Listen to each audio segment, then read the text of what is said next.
Hola a todos, bienvenidos a Filosofía de Película, yo soy Oscar. Este video va a ser una especie de audiolibro, lo voy a subir al mismo tiempo por acá y lo voy a compartir en formato de texto en Wattpad. Esto no es un tutorial, un curso de enseñando a escribir, esto hay gente mucho más calificada que yo haciéndolo. Son notas, apuntes tomados por un escritor aficionado. Diario de un mal escritor podría ser un buen título para este video. Son máximas que yo he aplicado, que yo he comprobado que son útiles, o comentarios sobre problemas que me he encontrado en mitad del proceso de escritura. Espero que a alguien le resulte interesante, espero que le sea útil, así que vamos con esto. 1. Primeras páginas. Las palabras iniciales deben ser un cross a la mandíbula del lector. Roberto Fontana Rosa. Se debe establecer rápidamente, de ser posible en el primer párrafo, 5 cosas. ¿Quién? ¿Cuándo? ¿Dónde? ¿Qué? ¿Por qué? No solo al inicio de la novela, sino también cuando hay un cambio más o menos drástico de las circunstancias. Por ejemplo, si entre un capítulo y el siguiente hay un salto temporal. En las primeras páginas se debe crear una sensación de urgencia y plantear una pregunta que conducirá a toda la historia. Por ejemplo, ¿sobrevivirá el protagonista? Es interesante empezar con un capítulo donde pase una sola cosa y tenga un desenlace, una especie de cuento. Esto en el cine se corresponde con las secuencias precréditos. 2. Consideraciones generales. Mejora un borrador sintetizando escenas, hechos y personajes. Supongamos que tu borrador tiene una escena 1 en donde el personaje H le dice algo a un personaje irrelevante B, personaje que existe solo en esa escena, solo para oír eso. Y hay otra escena 2 en donde un personaje C reacciona a algo que lo oyó decir al personaje irrelevante D, personaje que solo existe en esa escena para decirle eso a C. Bueno, esas dos escenas se tienen que convertir en una sola, en donde dialoguen los personajes que realmente importan, H y C, y ese diálogo refleja el carácter de ambos. Los personajes superfluos B y D deben ser eliminados. Este método fomenta los encuentros casuales inverosímiles, pero este es un defecto menor al lado del que se busca eliminar. Si todo es posible, entonces nada es interesante. H. G. Wells. Cuando se te ocurre una idea, conviene llevarla hasta su forma más extrema, incluso hasta el absurdo. Verosimilitud, sentido común, etc. vienen después. Usa todas las teorías psicológicas que quieras para construir tus personajes, pero no se te ocurra meterlas en la novela. Belle de Jour de Joseph Kessel tiene el récord del escritor que más la cagó en una sola página. La novela comienza con la protagonista, volviendo de la escuela a los 8 años de edad, cuando un extraño la aparta de su camino y la viola. La niña llega después a su casa y sus familiares la notan un poco callada, pero no advierten nada demasiado extraño. Ella misma termina olvidando lo ocurrido.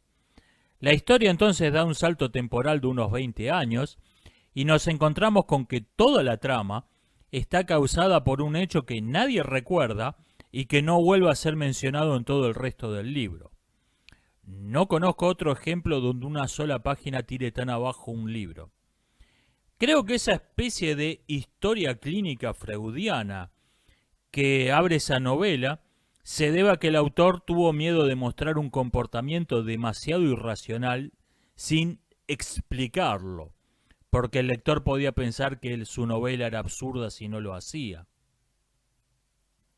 Le oí decir al dibujante del eulogio, aunque me parece que él estaba a su vez citando a alguien más, en el arte no hay ningún no, lo que hay son por qué. Para ser original y crear algo que nadie hizo nunca antes, naciste 5000 años tarde.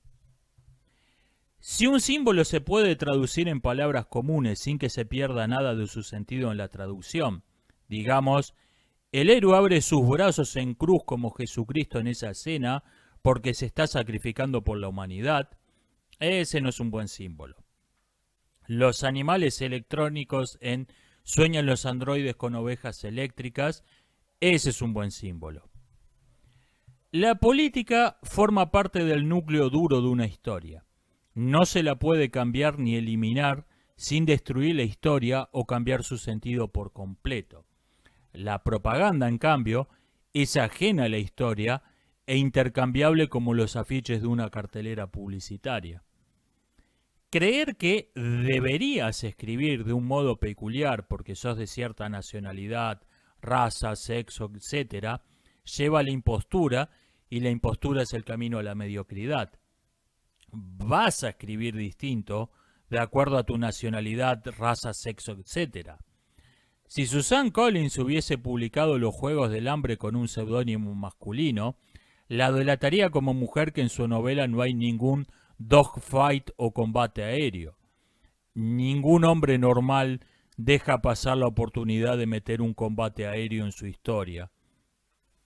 3. La historia.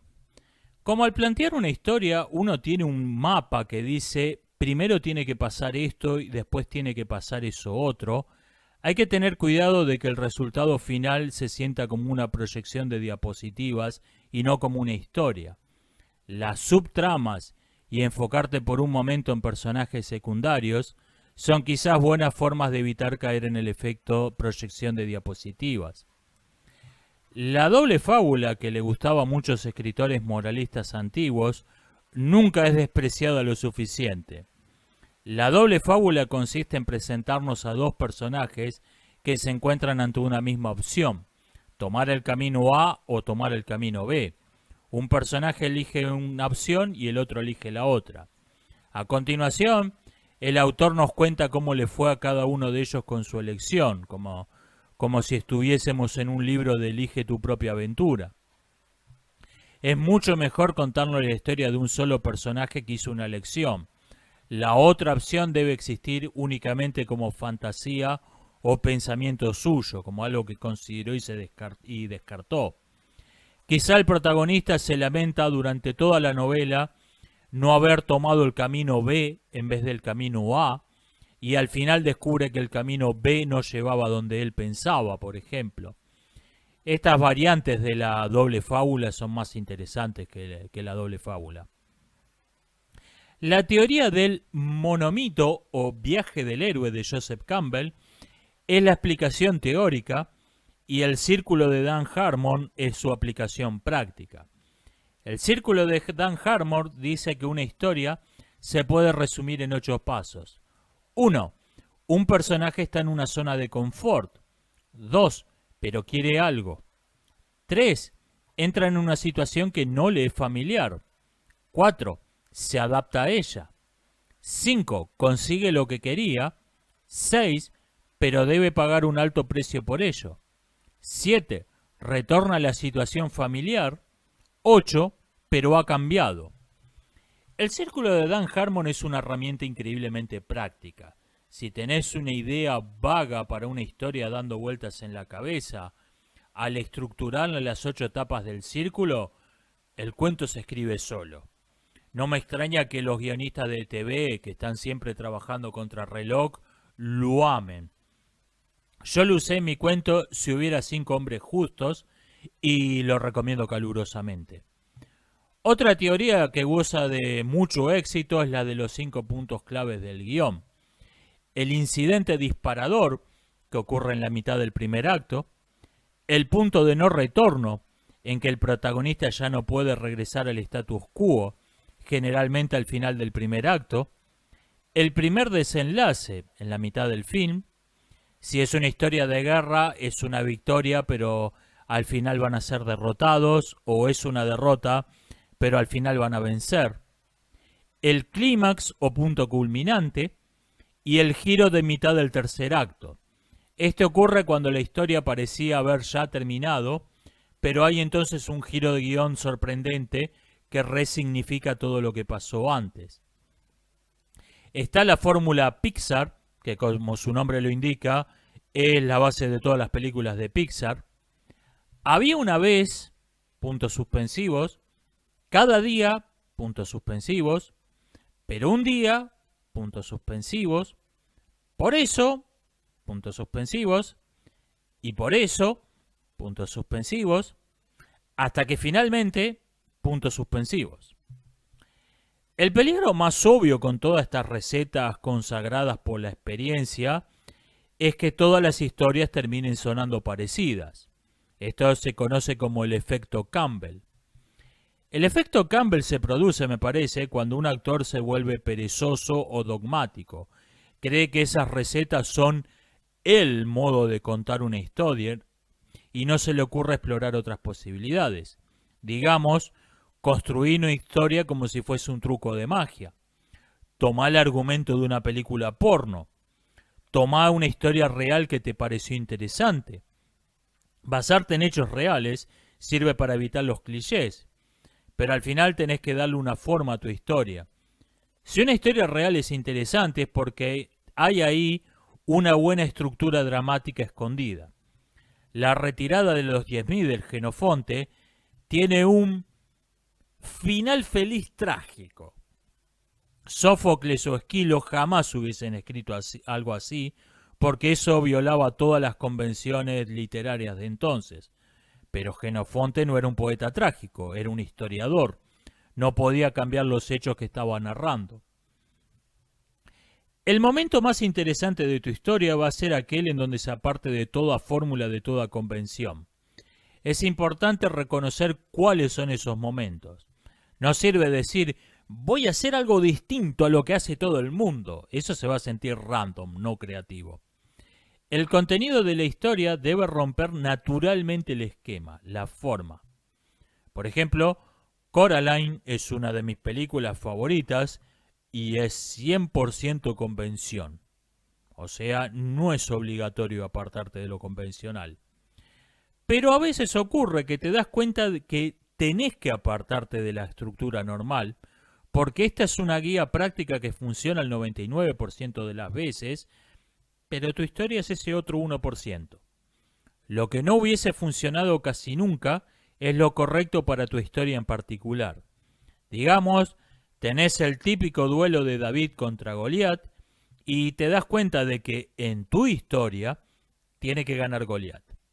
Esto no es solo una extravagancia que te puedas permitir, es lo correcto, es lo que tenés que hacer. La tensión debe ir a aumento durante toda la película y terminar con una explosión. Alfred Hitchcock. La pistola de Chekhov, sembrar y cosechar, establecer, pagar, proyectar una sombra o como quieran llamarlo. Un elemento se establece en una historia sin que en ese momento parezca tener ninguna importancia, pero más adelante vuelve a aparecer como un asunto central. Un error frecuente con esto es que un autor siembre y nunca coseche. El autor no se dio cuenta de que había contraído una deuda con el lector.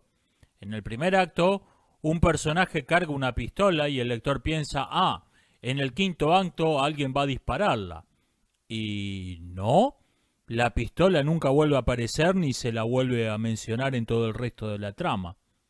I must cross the minefield first. You never forget that sound. First thing you hear is click. It's your foot priming the landmine. Soon as you hear it, it's over. But your mind go crazy, you know? You're thinking, maybe if I jump, maybe if I find a rock to match my weight. But it's nothing you can do. You hear the click, big bye-bye. But I was lucky. Just lose my leg.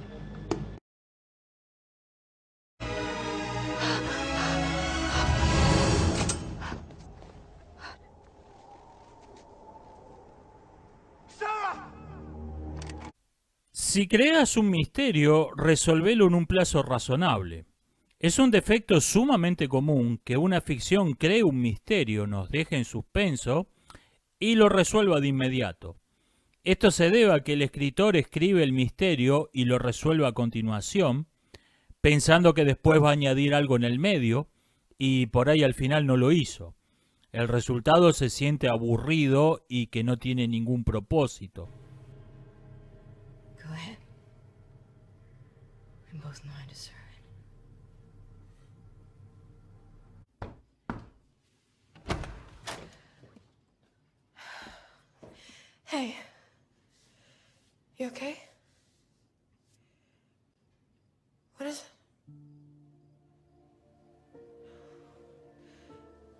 Percy, what did you do? Hey.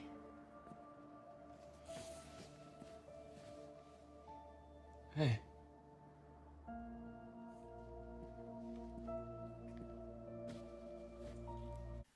Un personaje nunca debe terminar una escena o secuencia con el mismo estado de ánimo con que la empezó. Puede empezar alegre y terminar triste, empezar asustado y terminar enojado, empezar sorprendido y terminar asqueado, o cualquier otra combinación posible. ¿Tu historia pasa el test de Marta? Si un conflicto tiene una solución simple y razonable, entonces no es un buen conflicto. Si tenés problemas con un aspecto puntual de tu historia, busca ejemplos magistrales de historias que se destaquen en ese aspecto en particular, aunque tomadas en su conjunto puedan ser mediocres. Por ejemplo, yo hice una lista, un top, de las ficciones que creo que tienen los mejores desenlaces en la historia de la literatura, aunque no sean muy meritorias en otros aspectos. Overboard de Hans Serres, Soy leyenda, La retirada de los 10.000, Ricardo III. Volver una historia más interesante no quiere decir añadirle zombies. El Águila de la Novena Legión es la más conocida de las ficciones escritas acerca de la misteriosa desaparición de la Novena Legión del Imperio Romano. ¿Aliens? No. Cayeron en una emboscada y se los cargaron a todos. La novela sigue la hipótesis más prosaica y probablemente lo que ocurrió en la realidad. Si tu historia se basa en hechos reales, algo muy importante que tenés que decidir de entrada es cuántas y cuáles licencias poéticas te vas a permitir. No hay ninguna ley que te prohíba matar a Hitler al final de tu película, pero si tu película pretende ser una representación adecuada de la Segunda Guerra Mundial, tenés que comportarte como si eso estuviera prohibido. El límite entre una licencia poética y una mentira es difuso. Cada vez que te apartes de los hechos reales documentados, tenés que preguntarte por qué lo estás haciendo. ¿Cuál es la razón artística que justifica esa licencia? ¿Agrega atención a la trama? ¿Desarrolla un personaje? ¿Elimina una subtrama aburrida y que no aporta nada a la historia que querés contar? Si una ficción basada en hechos reales se aparta de los hechos reales sin ningún otro propósito que engañar al lector respecto de lo que ocurrió realmente, eso es una vulgar mentira, no es una licencia poética. 4. Personajes. Imagina a tu personaje en situaciones cotidianas o en otras situaciones distintas que no van a aparecer en la novela. ¿Cómo sería ese personaje comprando en una panadería? ¿Cómo se comportaría si lo raptaran extraterrestres? Suponiendo que la novela no vaya de secuestros extraterrestres. El dilema del tranvía ha sido un tanto sobreusado en la ficción reciente. En todo caso, es un buen ejercicio mental al componer un personaje preguntarte ¿qué haría este personaje en el dilema del tranvía? Club de los no fins, no se admiten fins. Si creaste un personaje con un propósito en la trama y después cambiaste de idea, entonces ese personaje debe ser eliminado, o al menos reducido a un papel muy secundario. No tiene sentido tener un personaje que ocupa un lugar central en una ficción, medido en tiempo de pantalla o en páginas de un libro, y que no desempeña ningún rol relevante en la trama. Los fins ocurren cuando un escritor se enamora de un personaje mientras trabajaba en su desarrollo y, al hacer modificaciones importantes en la trama, no se resigna a eliminarlo sin más trámite, que obviamente es lo que debería haber hecho. En el cine de Hollywood de hoy también suelen ocurrir por cuestiones de representation. Algunas preguntas que te conviene hacerte para saber si un personaje es un fin. ¿Qué añade tu personaje a la historia? ¿Cuál es su motivación fundamental? ¿Genera este personaje algún conflicto interesante? ¿Le estoy dedicando más atención a un personaje de la que merece su importancia en la trama? ¿Una escena donde aparece el personaje desarrolla algún personaje o avanza la trama, idealmente las dos cosas, o está ahí solo porque el personaje me agrada? Personajes construidos desde adentro y desde fuera. Los personajes se construyen desde adentro cuando el personaje es el motor que hace avanzar la trama, cuando sus acciones son un reflejo puro de su carácter, y se construye desde fuera cuando es una marioneta de la trama, cuando su comportamiento está determinado por las necesidades del argumento. En la práctica, todo personaje se construye en parte desde adentro y en parte desde fuera. La maestría de los genios está en que los aspectos de la trama que estaban planteados desde entrada se sienten tan naturales en un personaje que no advertimos que eso fue construido desde afuera. Como la mayoría de nosotros no somos genios, un objetivo razonable que debemos fijarnos es buscar que aquellas situaciones en las que un personaje es una marioneta de la trama, al menos no se sientan completamente fuera de personaje o fuera de toda lógica y de todo sentido común. I will kill you. No, what are you waiting for? Whatever the world throws at you, you fight it. Just Claw your way back. do it! Don't give up. El conflicto externo tiene que ser un reflejo del conflicto interior. En una historia de superhéroes, por ejemplo, tiene que haber una cierta rima entre la personalidad del héroe y sus superpoderes. Tomemos por ejemplo a Los Increíbles. El señor increíble debe cargar todo el peso de su trabajo y sus responsabilidades familiares y tiene superfuerza. Helen está tratando de hacer su vida dama de casa y lidiando a la vez con una crisis matrimonial y es la mujer elástica. Violet es tímida y tiene los poderes de hacerse invisible y de crear campos de fuerza a su alrededor. Dash es hiperactivo y tiene supervelocidad. Los bebés son todo en potencia y por eso el bebé tiene todos los superpoderes. La dificultad de escribir personajes del otro sexo que el autor me parece que se ha exagerado muchísimo. Víctor Frankenstein y Lady Macbeth me parece que no están nada mal. La principal razón por la que casi todos los personajes femeninos escritos en las últimas décadas apestan es que sufren de una especie de síndrome de Munchausen por poderes. Los escritores decidieron que los personajes femeninos sufrían de alguna enfermedad que no sufrían y le dieron medicamentos que no necesitaban, con el resultado de que ahora todos los personajes femeninos están realmente enfermos a causa de los remedios que les aplicaron para males imaginarios. El principal de estos remedios inútiles para males inexistentes es la máxima de R.R. Martin: no escribo personajes masculinos ni femeninos, escribo personajes de género neutro. Supongamos que yo quisiera aplicar esa máxima, me encontraría en una dificultad mayor de la que estaba tratando de evitar, porque yo tengo una idea más o menos adecuada de cómo habla una mujer, de cómo suelen pensar las mujeres, de cómo suelen actuar las mujeres, pero ¿cómo diablos piensa, habla y actúa una persona de género neutro?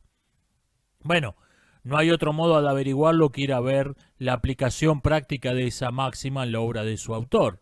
Y entonces nos encontramos que lo que significa realmente en la práctica es: escribo únicamente personajes masculinos y a la mitad al azar le pongo tetas. Yo creo que se puede hacer un trabajo bastante decente siguiendo 3 pautas. 1. El mundo donde transcurre tu historia es masculino o femenino. Porque, con independencia del sexo de los personajes, el mundo donde transcurre la trama tiene un sexo propio. Una guerra es masculina, un hospital es femenino. Los personajes que pertenecen al sexo opuesto al del mundo deben ser los más racionales y los menos involucrados emocionalmente en la trama. No confundir el sexo del mundo con el de la mayoría de los personajes. Por ejemplo, un burdel es masculino, aunque esté lleno de mujeres. 2. Si 2 personajes representan un conflicto de ideas, ¿cuál de ellas es la idea masculina y cuál es la femenina? El derecho positivo es masculino y también lo es Creonte. La ley natural es femenina y Antígona es mujer. 3. Si una escena o línea de diálogo no tiene otro propósito que recordarle al lector que ese personaje es hombre/mujer, entonces esa es una mala escena o una mala línea de diálogo. Digamos, los proverbiales comentarios acerca de uñas rotas. Los defectos de un personaje tienen que ser los mismos que sus virtudes, pero en otras circunstancias. Hay virtudes un tanto incompatibles entre sí, la justicia y la compasión, por ejemplo, y este es un buen modo de crear conflicto entre dos personajes. No hay un modo correcto de crear una ficha de personaje, cada autor tiene su propia receta. Mis fichas de personaje tienen 7 u 8 ítems. A, el rol; B, el perfil; C, la personalidad; D, las virtudes; E, las debilidades internas y externas; F, temores y esperanzas; G, la mentira en la que cree. El rol de un personaje es su función en la trama de la historia. ¿Es el héroe? ¿Es el villano? ¿Es el mentor? ¿Es el interés amoroso? ¿Es el alivio cómico? Largos etcéteras. El perfil es un montón de información acerca del personaje que no necesariamente va a ser mencionada en la novela o guión, pero que sirve para que lo que sí se menciona sea coherente. La personalidad se explica sola, lo mismo que las virtudes, debilidades internas y externas, sus temores y esperanzas. La mentira en la que cree el personaje es algo que no se corresponde con la realidad, a lo que el personaje está fuertemente apegado emocionalmente. Al avanzar la trama, el personaje se va a encontrar en una situación en la que debe reconocer la dolorosa realidad o ser destruido por la mentira en la que cree. All the things that I did. You need to understand. I have to hear one more time that you did this for the family. I did it for me.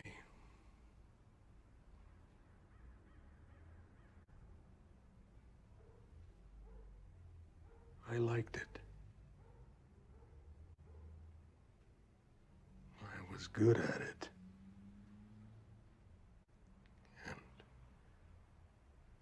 I was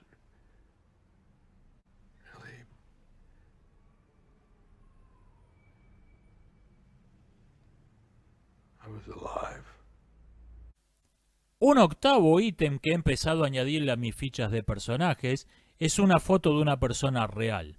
Esto no solo evita hacer cosas como cambiarle el color de los ojos a Madame Bovary, por poner un ejemplo famoso, sino que vuelve las descripciones más realistas y menos clichés.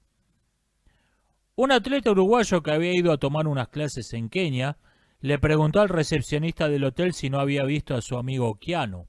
¿Cómo es? Es negro. El recepcionista se quedó mirándolo sin saber si el uruguayo era idiota o si se estaba burlando. Lo que es una descripción suficiente de una persona en Montevideo no necesariamente es una descripción suficiente en Kenia. Un personaje debe tener sus propias perversiones sexuales, no satisfacer las del autor.